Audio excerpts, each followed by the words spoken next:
Hello दोस्तों, कैसे हो? आपका स्वागत है त्रिपाण स्टडी सेंटर में। आज जो हम करने जा रहे हैं ज्योग्राफी के चैप्टर यानी ज्योग्राफी जो भूगोल है, ये अत्यंत महत्वपूर्ण चैप्टर होने वाला है क्योंकि इसमें हम भूगोल के विषय में बहुत ही विस्तार पूर्वक चर्चा करेंगे। चलिए देखते हैं हमारा आज टॉपिक क्या है। Composition of the atmosphere and the structure. There is a most important chapter, and the important here is the first point is a composition of an atmosphere. There is a most important here. The atmosphere is made up of different types of gases, waters, vapors, and dust particles. There is a generally things here are different types of atmosphere made by. There are gases, water, vapor, and dust particles. The composition of the atmosphere is not static. It is a changes is according to the time to place. There is the most important. The first here, the gases of the atmosphere. There is the most important. The atmosphere is a mixture of different type of gas including water, vapor, and dust particles. Nitrogen and oxygen are the two main gases of atmosphere. There is a 99% part of it is made up to these two gas. There is the most important. Nitrogen oxygen is a 99% part of made of these two gas. Another gas like organs, carbon dioxide, hydrogens, neons, helium, etc. From there is a remaining part of atmosphere. There is a detail of different gas of atmosphere. A given table here. Show here table. In this table, the amount of gas in the dry and the air of atmosphere. There is the most important.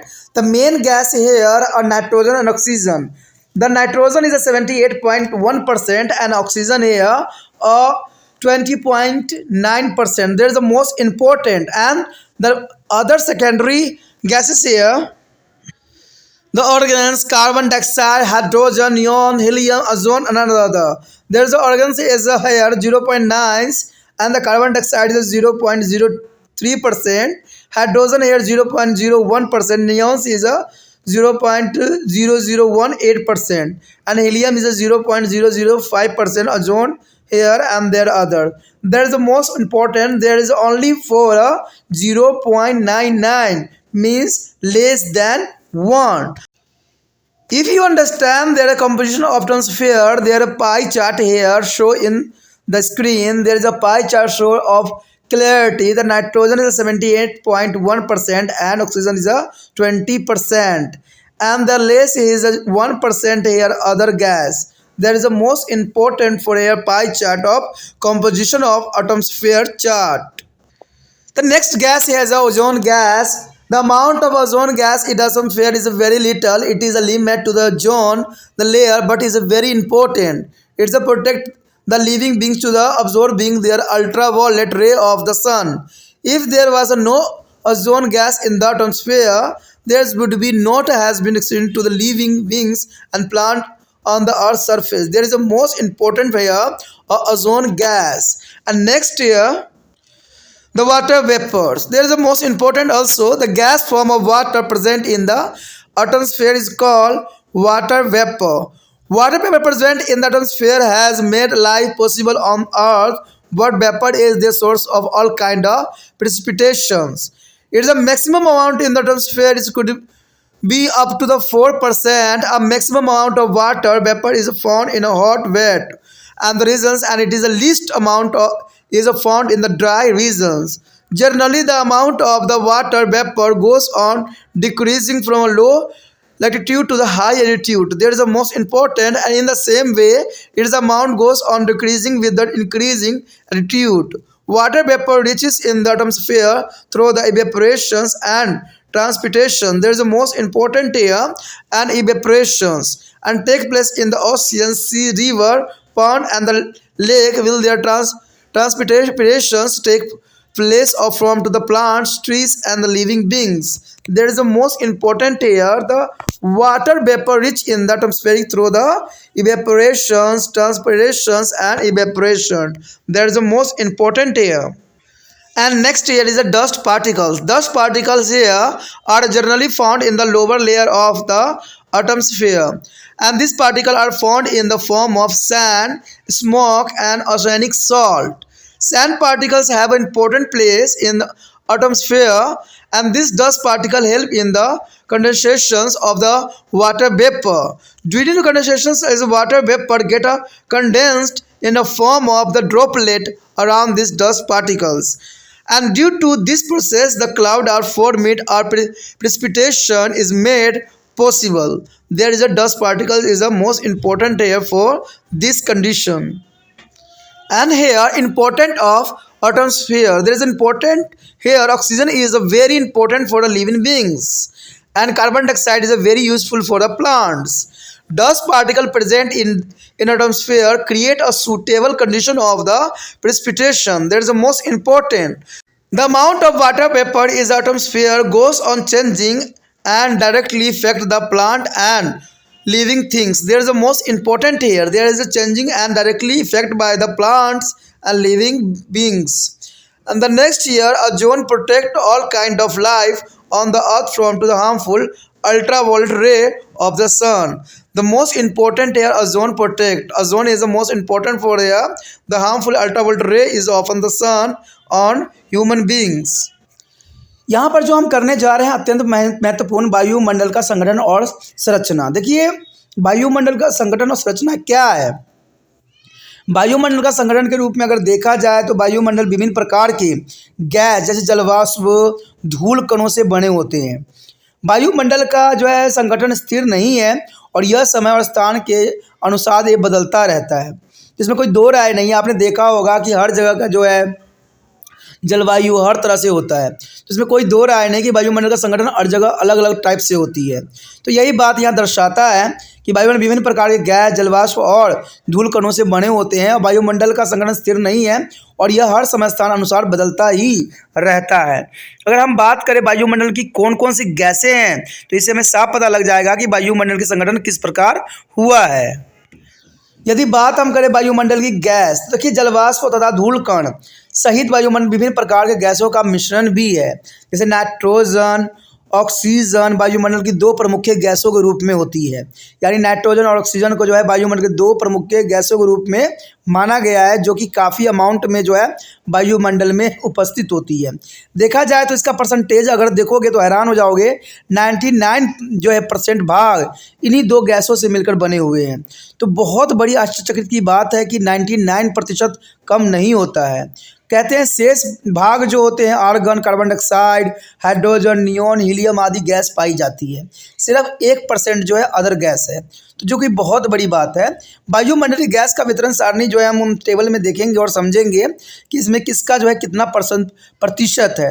तो ये आप जान के और भी हैरान हो गए कि कितने गैस जो है हमारे वायुमंडल में उपस्थित है, कौन सा गैस का क्या स्थान है। यहाँ पर जो हमारा आया है वायुमंडल के शुष्क और शुद्ध वायु में गैसों की मात्रा। देखिए यहाँ पर जो है गैसों के हम डिफरेंट मात्राओं के विषय में विस्तार पूर्वक जानेंगे और समझेंगे कि वायुमंडल में जो है इसका कितना प्रतिशत जो है अपना योगदान देता है। सबसे पहली बात अगर हम करें मुख्य गैस की, तो मुख्य गैस के रूप में आपको पता है कि नाइट्रोजन, ऑक्सीजन ने ही अपना स्थान ग्रहण किया हुआ है। अगर नाइट्रोजन की बात करें तो ये जो है 78.1% जो है अपना स्थान ग्रहण करती है, और ऑक्सीजन की बात करें तो ये 20.9% जो है अपना स्थान ग्रहण करती है। यानी दोनों गैस मिलाकर देखा जाए तो 99% जो है ये पूरा वायुमंडल में अपना स्थान जो है ऑक्युपाई कर रखी है, यानी घेर रखी है। तो ये बहुत बड़ी बात आ जाती है यहाँ पर नाइट्रोजन और ऑक्सीजन के लिए। और अदर गैस का जो है क्या स्थान है देखते हैं। देखिए जो अदर है यानी जो अतिरिक्त है, अन्य है, गौण है, जो कि यहाँ पर दर्शाया गया है। सबसे पहले आर्गन है, उसके बाद है carbon dioxide, hydrogen, neon, helium, ozone और अन्य। देखिए इन गैसों का भी बहुत खास महत्व होता है, लेकिन फिर भी इनकी जो प्रतिशत है बहुत ही कम है। यानी देखा जाए तो सिर्फ 1% के अंतर्गत ही ये सारे गैस आते हैं। अगर आर्गन की बात करें तो 0.9, देखिए आर्गन सबसे ऊपर है क्योंकि 0.9% है यहाँ पर। कार्बन डाइऑक्साइड की मात्रा देखा जाए तो जो है 0.03% है, और हाइड्रोजन की बात किया जाए तो 0.01% है। नियॉन की बात किया जाए तो 0.0018% है, और जो हीलियम जो है 0.005% है, और ओजोन की जो है सबसे कम मात्रा है यानी 0.00006% है। तो अन्य गैस के रूप में इसको देखा जा सकता है। कहते हैं ये सारे गैसों का जो प्रतिशत है बहुत ही जो है डिफरेंट है। अगर देखा जाए तो हमारे वायुमंडल में 2 ही गैसों का जो है अपना प्राधान्य है। यदि इसी बात को अगर हम पाई चार्ट में अगर देखें समझें तो ये आपको बिल्कुल क्लियर कर रहा है ये पाई चार्ट, क्योंकि नाइट्रोजन की मात्रा देखिए बिल्कुल ही जो है पूरा के पूरा कवर कर लिया है पाई चार्ट को। अगर ऑक्सीजन की बात करें तो नीचे जो है एक ट्रायंगल शेप में आपको नज़र आ रहा होगा जो कि कुछ ही मात्रा को जो है ऑक्युपाई किया है। लेकिन सबसे हैरानी वाली बात होती है कि अन्य गैस जो है सिर्फ 1% के अंतर्गत ही आता है। तो यही बहुत बड़ी बात इंपॉर्टेंट आती है और इस पाई चार्ट ने तो आपको क्लियर कर दिया होगा कि भाई क्या इनकी अपनी स्थान है। उसके पश्चात हमारे समक्ष आता है ओजोन गैस। देखिए ओजोन गैस अत्यंत महत्वपूर्ण होता है क्योंकि ये हमारे जो है पराबैंगनी विकिरणों से हमें बचाते हैं और ये हमारे लिए जो है हमारे धरती के लिए बहुत ही विनाशकारी हो सकती है। तो इसलिए ओजोन गैस जो है वायुमंडल ओजोन गैस अल्प मात्रा में पाई जाती है और यह ओजोन क्षेत्र में ही सीमित है। लेकिन इसका विशेष महत्व है, ये सूर्य की जो है पराबैंगनी विकिरणों को अवशोषित करके पृथ्वी पर जीव जंतु की रक्षा करती है। देखिए ये ओजोन गैस जो है रक्षा के रूप में जो है काफ़ी अपना महत्वपूर्ण योगदान देता है, लेकिन इसी प्रतिशत जो है बहुत ही कम है। कहते हैं पृथ्वी के जीव जंतु की रक्षा करना जो है ओजोन गैस का सबसे प्रथम कार्य है। यदि ओजोन गैस वायुमंडल में न होता तो धरातल पर जीव जंतु एवं पेड़ पौधों का अस्तित्व ही न होता, क्योंकि अगर ओजोन गैस नहीं होता तो सारे के सारे पराबैंगनी विकिरणें जो है पृथ्वी पे आती और पृथ्वी को जो है तहस नहस करके रख देता। लेकिन जीवन का अगर संभव हुआ है तो ये ओजोन गैस के कारण ही संभव हुआ है और इसी कारण जो है आज पेड़ पौधे जीव जंतु जो है पृथ्वी पर जो है अपना खुला विचरण कर रहे हैं। उसके पश्चात हमारे समक्ष आता है जल वाष्प। देखिए जल वाष्प का क्या महत्व है। कहते हैं वायुमंडल में विद्यमान जल के गैसीय स्वरूपों को जल वाष्प कहते हैं। वायुमंडल में जल वाष्प के विद्यमान रहने के कारण ही पृथ्वी पर जो है जीवन संभव हुआ है, यानी जीवाश्म के कारण ही जीवन संभव हुआ है। और जल वाष्प पृथ्वी पर होने वाले सभी प्रकार के जो है वर्षण का स्रोत भी है। वायुमंडल में इसकी अधिकतम मात्रा जो है 4% तक हो सकती है।